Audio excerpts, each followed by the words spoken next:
கிராமத்தின் வழியாக செல்ல எனக்கு விருப்பம். இந்த பயணத்தை பதிவு செய்து உங்கள் மத்தியில் காணொளியாக காட்டுகின்றேன். இந்த கிராம சாலை விரைவு சாலை அல்ல. அவர்கள் வீட்டிற்கு அழைத்து செல்லும் சாலை. வளைந்து நெளிந்து செல்லும் சாலையின் இருபுறமும் பசுமை படர்ந்த பாதை. மாலையில் சென்றதால் மகிழ்ந்த பயணம் இது. ஒவ்வொரு மனிதர்களும் தான் வருமானத்துக்கு ஏற்றவாறு கட்டிய வீடுகள்.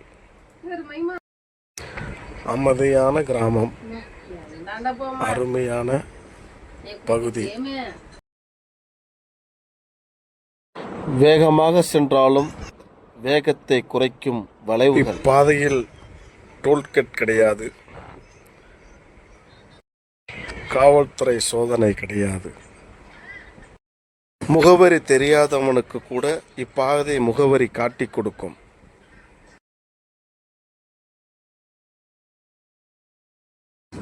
வேலை இல்லை என்றாலும் வேடிக்கை பார்க்கும் நிகழ்வுகள் கிராமத்தில். காற்று மாசில்லாத போல் பருத்தி பூத்தது பசுமை.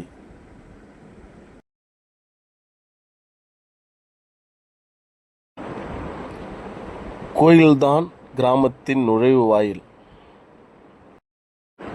எப்பொழுது வேண்டுமென்றாலும் பசிக்கு பகிர்ந்து கொள்ளலாம். தரை போர்த்திய பசுமை,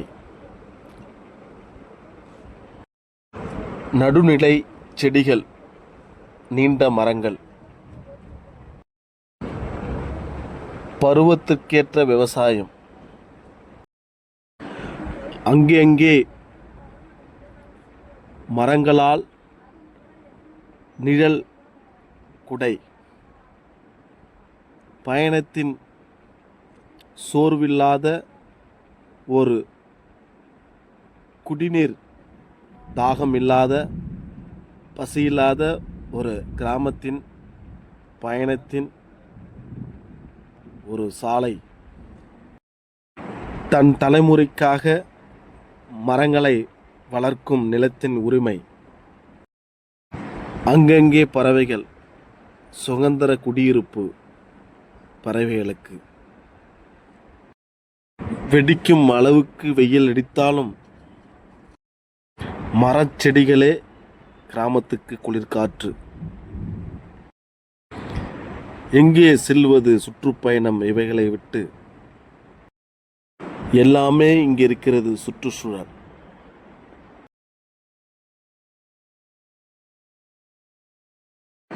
நான் பயணித்த கிராம பாதை. கரைக்கு வந்துவிட்டேன். வருங்கால தலைமுறையே பாதுகாத்துக்கொள் கிராமத்தை. வளர்ச்சி என்ற பெயரில் வறட்சியாக்கி விட வேண்டாம்.